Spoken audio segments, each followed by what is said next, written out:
Coming up on this Friday edition of Daybreak, after days of data leaks, a deadline to shut down Korea's nuclear plants passes without the cyber attack a hacking group had pledged to launch. The Interview, the comedy film that triggered a cyber attack on Sony Pictures, has opened in some US theaters after becoming available online.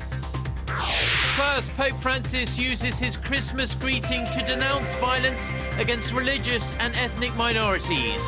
Daybreak begins now.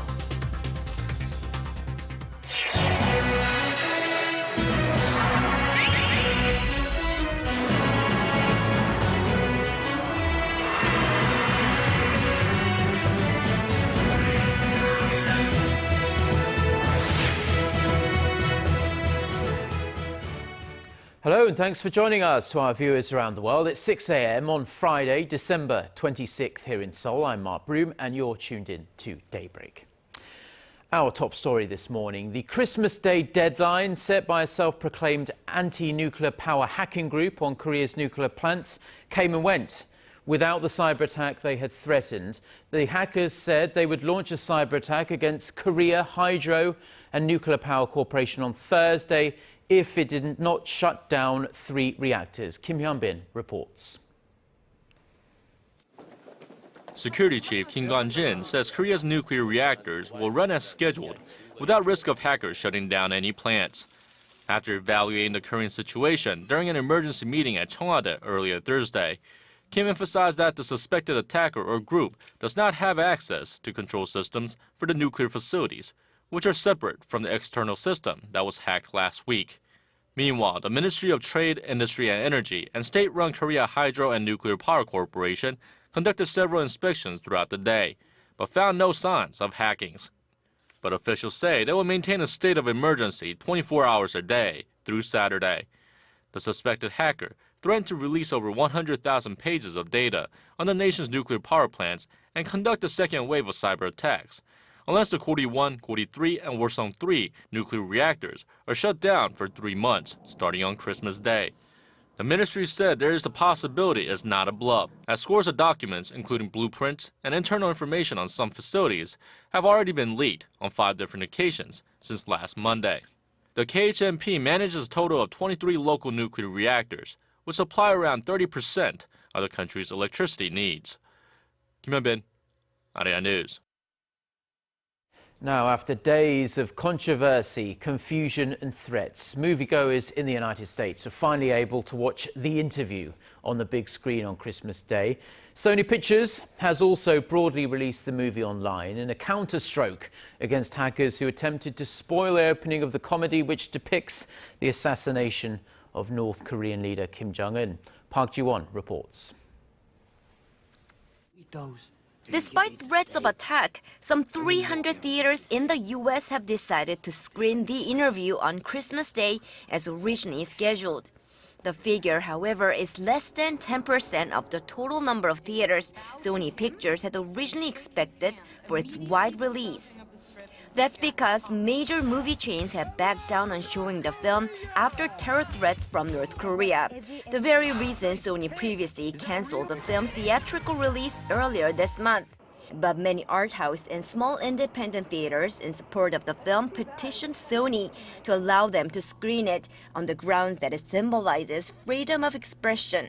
Obviously, we'd like to make money off of the movie, as we would with any movie, but it's important to take a stand about freedom of speech, freedom to see movies. I think that's mainly what it's about. For moviegoers, it may just be a matter of finding entertainment at the theater. I thought it was interesting. I bought a ticket. I don't have any political views. I couldn't care less. Freedom of speech. I think it is what it is, you know, people make such a big deal out of it. Christmas is a day there isn't much to do anyway, and we thought it was also a good thing to do because we don't feel that the threat was an appropriate thing and probably not very effective. The FBI has heightened the security by reaching out to hundreds of theaters screening the movie to warn of any potential threats. Ahead of this, Sony Pictures put The Interview online on Christmas Eve through streaming services like Google Play and YouTube Movies. Meanwhile, Seoul-based Yonhap news agency reported on Thursday that in response, North Korea's diplomat to the United Nations, Kim Sung, said that while Pyongyang rejects its release both on and offline, it will not take any physical action. Kim also reiterated that North Korea was not involved in the recent Sony Pictures hacking. Park Ji-won, Arirang News. Now, staying with Sony, and the company's PlayStation network seems to be down again. This comes after about a 6-hour outage on Wednesday, Christmas Eve, and an earlier outage in November. Now, this latest hacking was done by the same anonymous hacking group that dubbed themselves Lizard Squad. They claim responsibility for the other hacks as well. The group had threatened a cyber attack on Christmas Day for Sony's release of this film, The Interview. On Wednesday evening, the hacking group also attacked Microsoft's Xbox Live website, which is selling and renting the film on demand. The chairman of the US Senate Foreign Relations Committee has introduced a bill calling for tougher sanctions against North Korea. According to diplomatic sources, Senator Robert Menendez introduced the North Korea Sanctions Enforcement Act of 2014 earlier this month. It follows similar legislation introduced in the House in July. And while this is mostly symbolic, such moves still carry weight, as it suggests further legislation can be pursued in a bipartisan manner when the new Congress comes in. Now, a new survey from Japan shows most Japanese wrongly believe Korea's Dokdo Island belongs to Japan. The survey, conducted by the Japanese Cabinet Office on Thursday, found that a staggering 73% of respondents think Dokdo is Japanese territory. Out of the nearly 2,000 people who answered the survey, about 64% of them believe that Korea is illegally holding the islets. Now, despite false territorial claims by Japan, the Korean government states quite clearly that from the perspective of history, geography and international law, Dokdo is clearly Korean territory. A 3-person consultative group made up of Korea's Prime Minister and 2 Deputy Prime Ministers is going to be formed. According to a government official, Prime Minister Jong Hong-won proposed the formation of such a group in order to deal with national agendas, and the 2 Deputy Prime Ministers, one for economic affairs and the other for social affairs, responded positively to that idea. They are scheduled to meet next week to discuss various state affairs and how to manage the group. The official added that the group is expected to bring about cooperation between ministries on state issues and policies.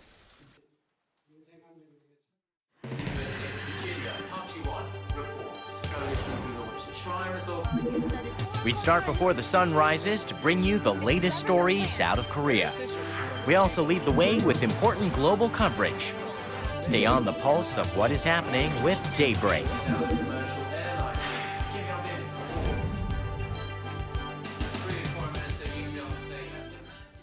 Now, Korea's finance minister has proposed that the presidential office release some convicted businessmen from prison as part of efforts to revive the sluggish economy. A finance ministry official says that Minister Choi Kyung-hwan has made public the need to parole or even pardon top businessmen convicted of various crimes.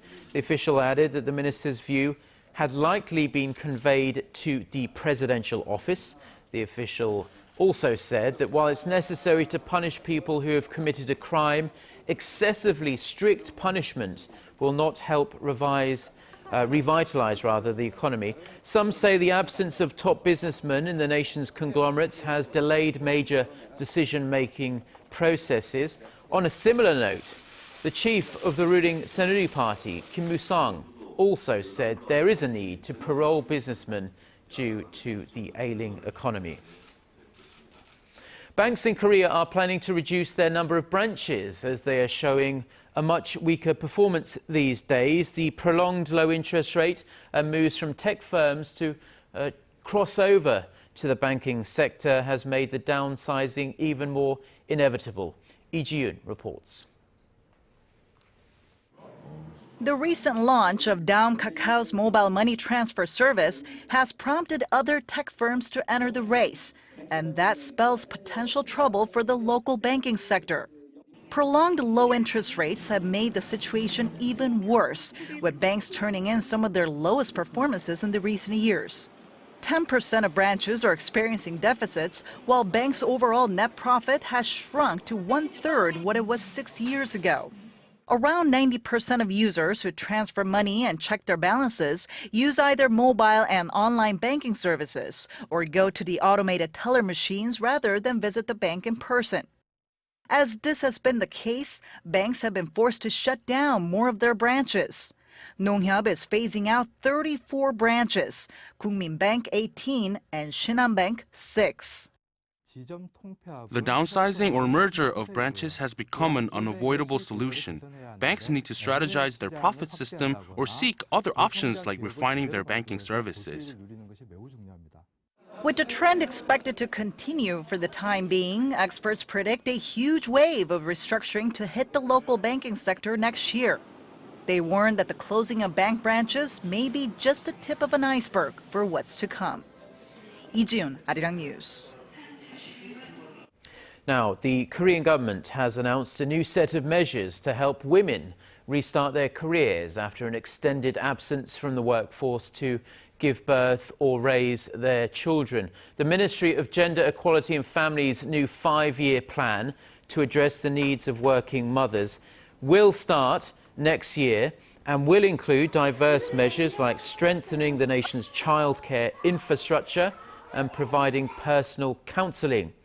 It will also provide subsidies to employers that upgrade temporary female workers who fall in the age range for marriage or pregnancy to permanent status workers. The ministry hopes the plan will create a more sustainable society where a woman's potential can be fully realised. Korea's international balance of payments in the culture and leisure sectors for this year is expected to be in the black for the first time in 12 years. The Bank of Korea says the nation raked in $767 million from January to October, topping last year's record high of some $740 million. Officials say most of the revenue came from exports of Korean movies, TV dramas and K-pop, which are extremely popular in Asia and are actually gaining momentum elsewhere around the world as well. Korea's export revenue in the cultural industry has increased more than 20-fold in just the past 10 years. Now, it's no longer Christmas Day here in Korea, but during this holiday season, even a small gesture of love can mean the world to someone in need. And with that in mind, some local groups are reaching out to spread the festive holiday cheer. Connie Lee reports.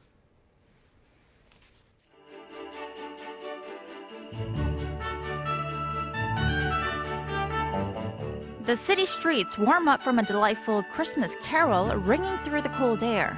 The song is coming from a fire truck that has transformed into a Santa mobile decorated with Christmas lights and cute little trees. Firefighters have become Santa Claus for the day, attracting people as they pass by the cheering crowd. Merry Christmas! The Rudolph fire truck arrives at a children's hospital with a very important mission: handing out gifts to the young patients. Their faces light up at Santa's unexpected visit. When kids think of firefighters, the first thing that comes into mind is a strong, charismatic figure. We wanted to take the opportunity to reach out to kids in a more friendly way. The audience at this theater has come to learn more about the women who were forced into sexual slavery and their lives after Korea's liberation from Japanese colonial rule. For admission, the troupe accepted ramen noodle packages instead of money, and the donations collected will be given to people in need. I decided to come here because I thought it was a meaningful way to help out the poor by donating ramen. The event was organized by regional acting clubs and troupes in the country. We are going to give all the noodles to people in need at the end of the year. We decided to hold this event to make our society a better place to live. From Santa firefighters visiting children's hospitals to acting troops that donate ramen noodles to the poor, they have come up with their own unique ways of lighting up the community during this festive season. Connie Lee, Arirang News.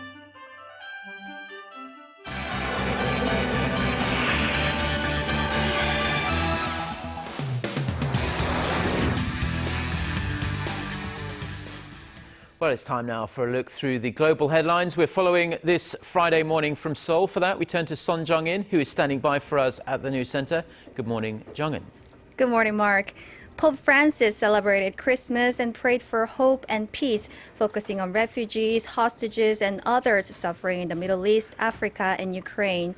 In a traditional address on Thursday, he also emphasized the plight of children in areas of conflict, saying vast number of young, innocent kids are victims of violence or are forced to become soldiers, and they need to be saved.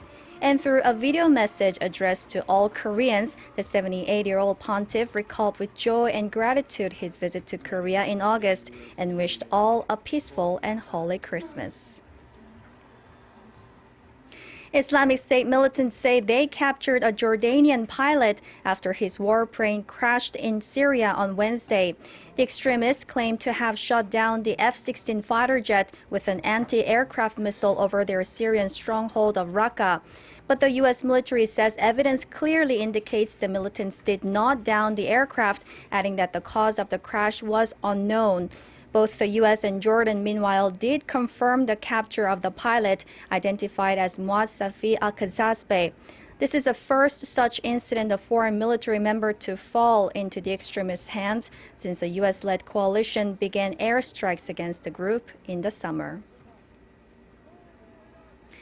Russia's President Vladimir Putin has admitted that the country's economic hardships are caused not only by external factors, but also by internal problems and the government's mistakes.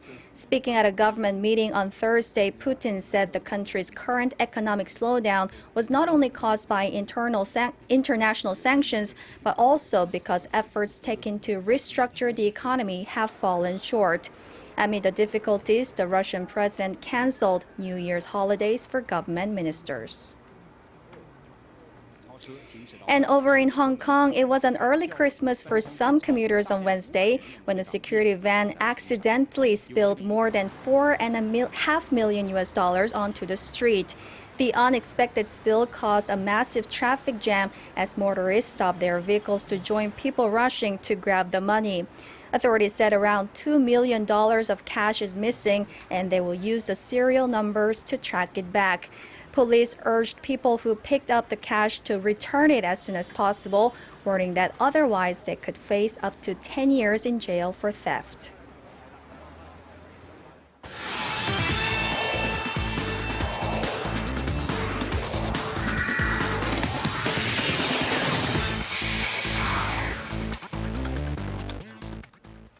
And TGI Friday, everyone, as we kick things off in rhythmic gymnastics, where Korea's very own Son Yeon-jae took center stage at the FIG homepage as one of the shining stars of rhythmic gymnastics in 2014.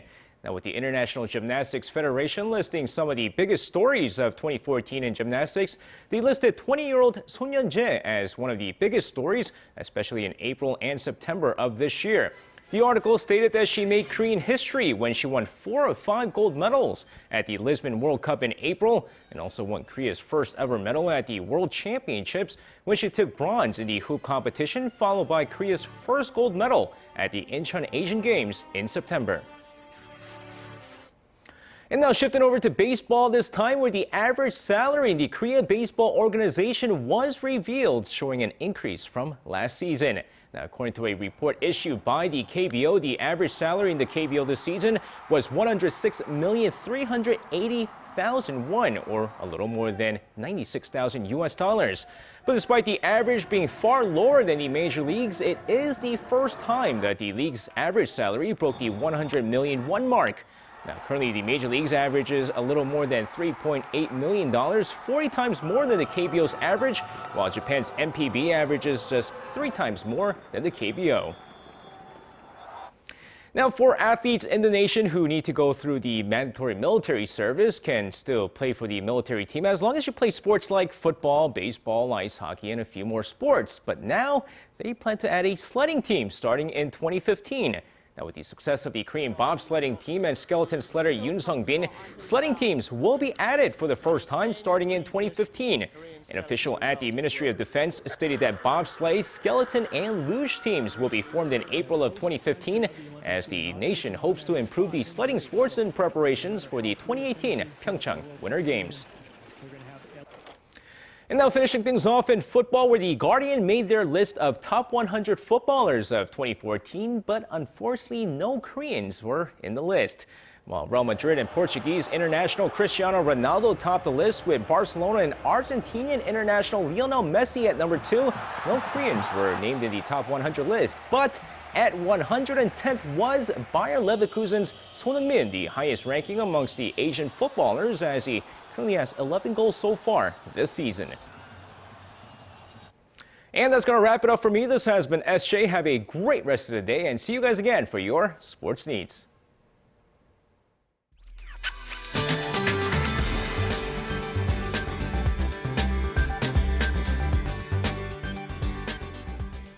Good morning, everyone. I'm Michelle Park here with the latest weather forecast. Frigid conditions continue today here in Korea, with temperatures about 3 to 4 degrees lower compared to yesterday, and the wind will make it feel even colder, so make sure to bundle up when you head outside. Now, that said, our daytime temperatures are expected to rise above freezing and back up to the seasonal average, ranging between 3 and 8 degrees Celsius, depending on where you are. And also, Korea is under mostly clear skies right now, and it's expected to stay like that throughout the day. And due to the cold northwesterly wind across the inland regions, cold wave advisories has been issued, and a dry weather alert is in effect along the east coast. Now to our readings for today. Seoul will peak at 3 this afternoon, while Gwangju and Busan will peak a bit higher at 6 and 7 degrees. And moving over to other regions such as Jeju Island will get up to 8. Dokdo hits down to 3, while Mangungang is below freezing at -4 degrees. Well, that's all for now. Michelle Park now. Here's a look at the weather conditions around the world.